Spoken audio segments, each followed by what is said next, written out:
film photography project. They're always sourcing new films to help us film photographers. From retrochrome to hand-rolled Soviet-era Ukrainian film, FPP has a wide array of offerings.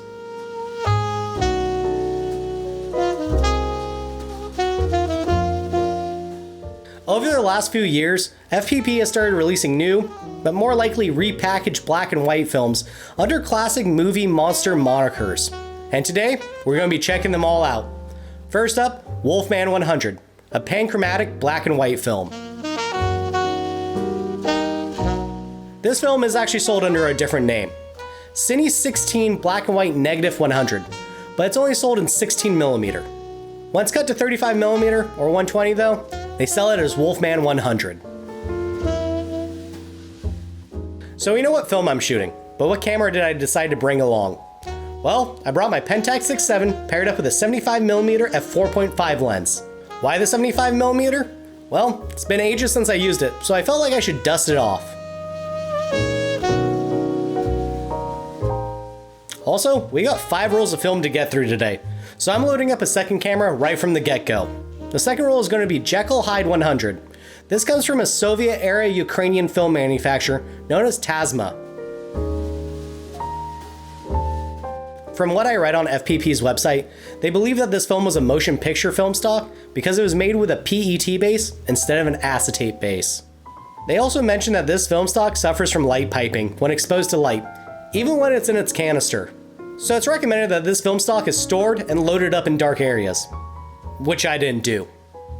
Oops. I'd be loading this roll up into the Canon Rebel G, paired up with the 40mm f2.8 pancake lens. However, carrying around the Pentax 6.7 as well as shooting B-roll is kind of a big enough challenge on its own, so I decided to ask for assistance once in my life. So today, all the photos you'll see coming from the Canon Rebel G, those will be Clara's photos. Hello. Good gourds. My boyfriend's making me take pictures for his YouTube channel. I feel excited and exploited simultaneously.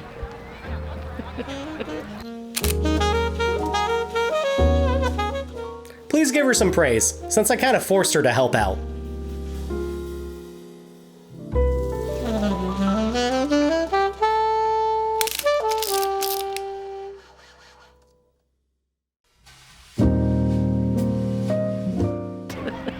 You put it on automatic, and I guess my taste is just flashy.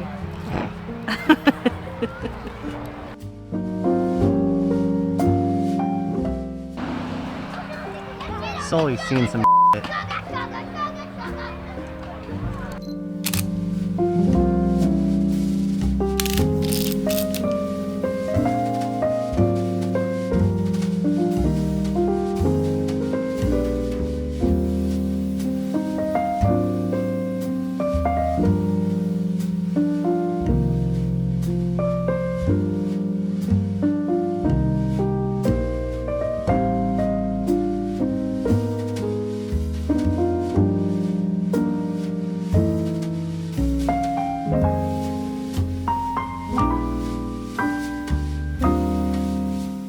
Jekyll Hyde 100 seems to be a pretty contrasty film with a narrow exposure latitude.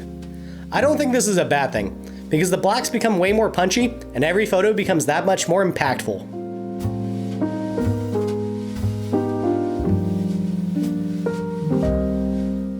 It's too bad I didn't take any precautions when storing or loading this film, because some of those light leaks are pretty distracting, and unfortunately, some of the photos get worse as this video goes on.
Wolfman 100 has a super pleasing grain.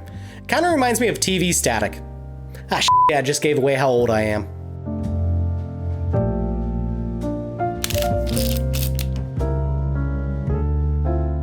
Oh well. Anyways, Wolfman 100 has great exposure latitude, at least in my opinion. Overall, I've really enjoyed what I've captured with Wolfman 100. I can definitely see myself picking it up and shooting it again.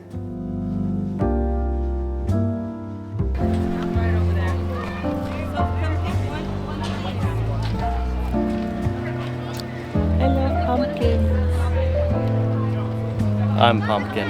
You are. Basic fall.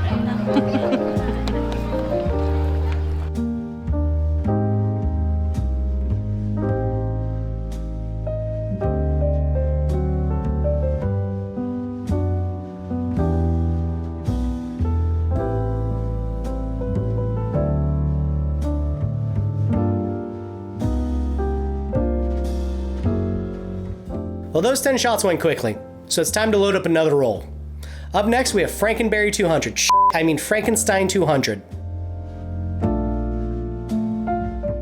Frankenstein 200 is a panchromatic black and white film that's also said to be based off a separate Cine 16 film stock. However, after a bit of sleuthing, I found some compelling arguments that suggest that this Frankenstein 200 could actually just be Fomapan 200.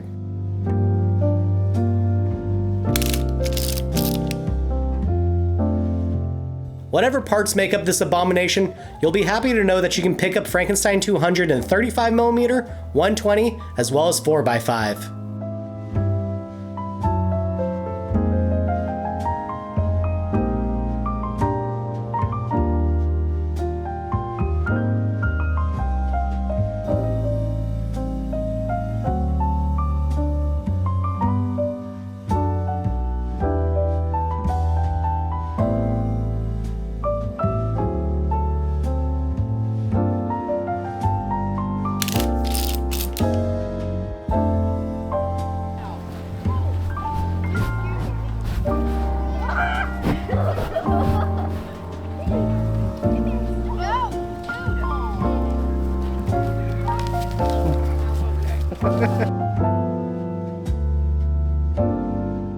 Going back to Jekyll Hyde 100, it seems that this film stock tends to darken skies naturally.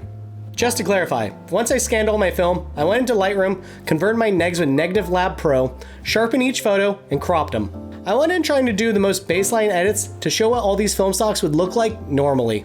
With that being said, I wonder what the spectral sensitivity of this film stock is. I would love to find the data sheets and kind of poke around there for a bit, because I'm a nerd.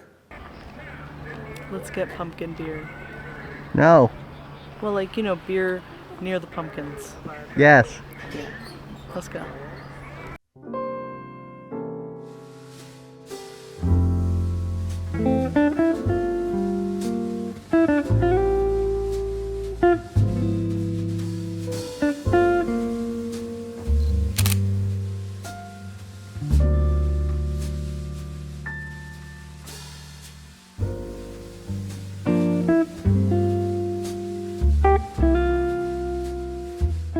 Bored with my 75mm on my Pentax 6.7, I decided to switch it out for my 200mm f4 lens.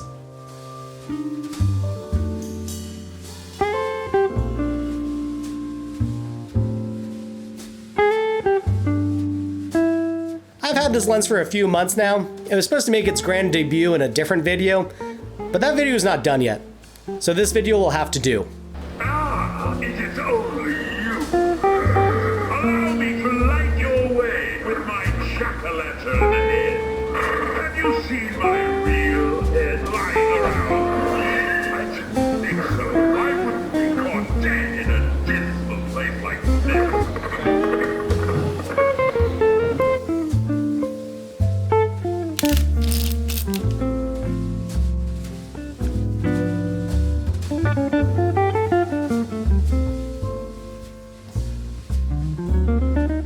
I always have fun playing with separation and compression while working with the telephoto lens. I know most of us get stuck with a standard lens, if not a wide-angle lens, but I think it's fun to pick up a telephoto every once in a while and break up the routine.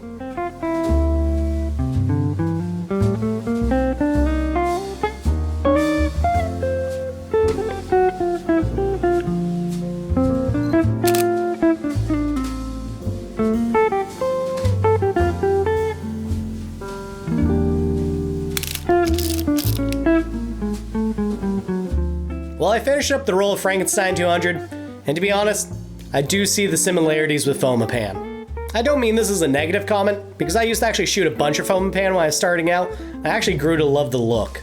That ethereal glow that came with Fomapan 400 had a chokehold on me for years. Anyways, the neutral black and white photos you get, as well as the thin negatives, kinda have me agreeing with the speculators about Frankenstein 200.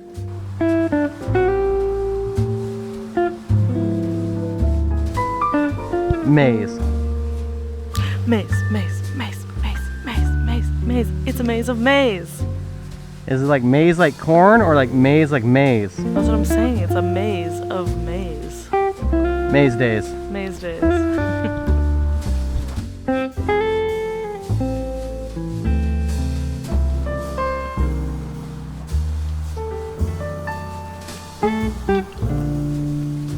I think we're lost.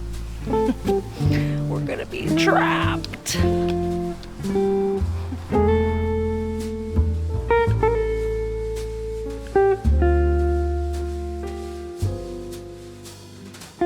Up next, things are getting bloody. Bloody awful. We're loading up some Dracula 64.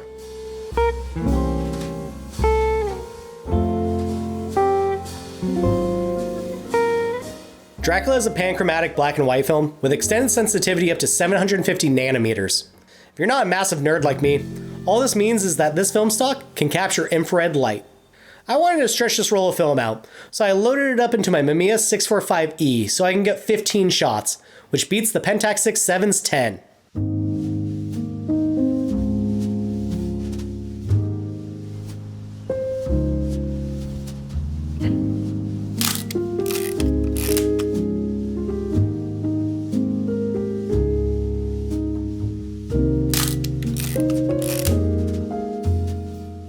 Wow, these first two shots are kinda shit. Could it be that this roll of Dracula, which I should mention is hand-rolled, is suffering from light leaks? Well, that would be too easy, and it wouldn't address the real problem, which was me.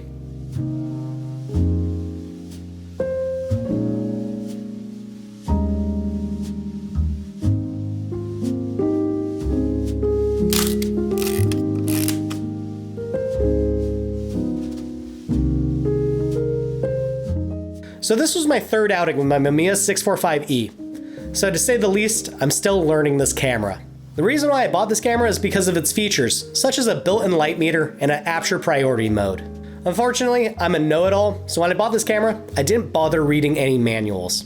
So today, I was being lazy, and I didn't want to do filter conversions, so I set the camera into AEL mode.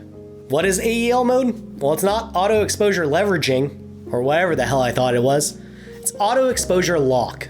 So I shot this entire roll with a locked exposure setting. Like an idiot. Basically, I ruined this roll. Because I wanted to be lazy and use aperture priority. But if I wanted to use aperture priority, I should have had set the camera to A. I got cocky, thinking that I knew this camera, and also thinking that I was a master of infrared photography. Thank God I have myself to humble myself. I don't even need to read the mean comments on my videos anymore.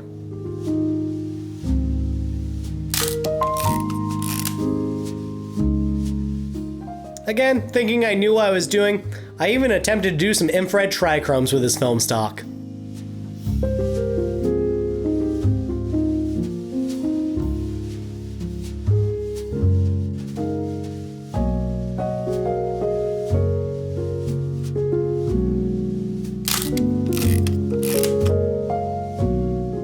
Yep, these suck. What an absolute whiplash, because the last time I went out to do infrared trichromes, I pretty much nailed aerochrome.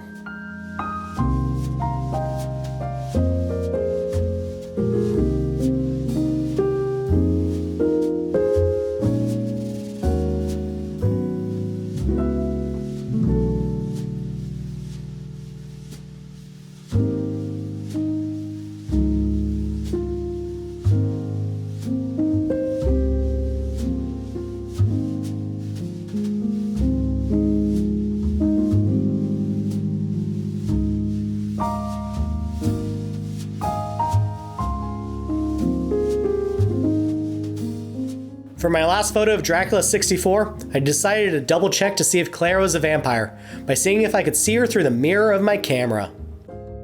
If I could have reduced the exposure time, used a faster lens, and then nail focus of invisible light, this could have been a pretty good photo. At least I know that Clara isn't a vampire. For now. Hopefully she doesn't start sparkling for no reason. Last but not least, we made our way to Mummy 400.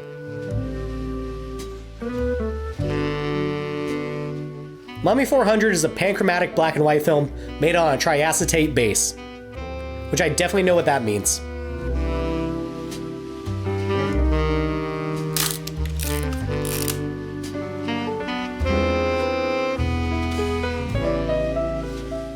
For this roll, I decided to use my Mamiya 645E, but luckily for me, I decided to take it out of what I thought was aperture priority mode.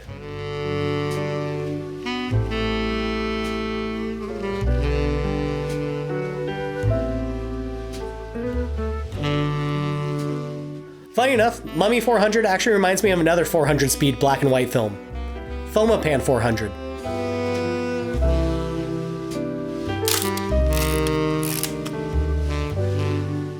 It shares a crunchy grain, a pleasant baked-in contrast, but seems to lack that signature Fomapan 400 glow that I really do enjoy. Maybe the conditions I shot in didn't allow for it, or maybe this is a uniquely sourced film.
Well, we survived the 5 monsters of the Film Photography Project's lineup.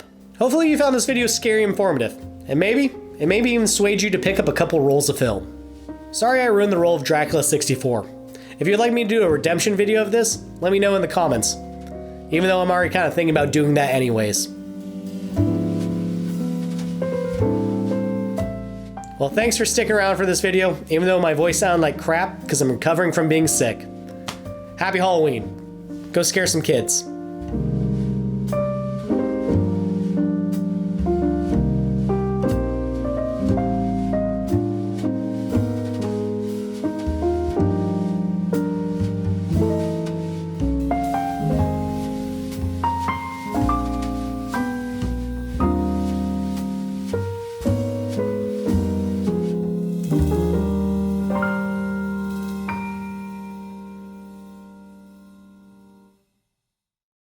The Monster Mash is a graveyard smash.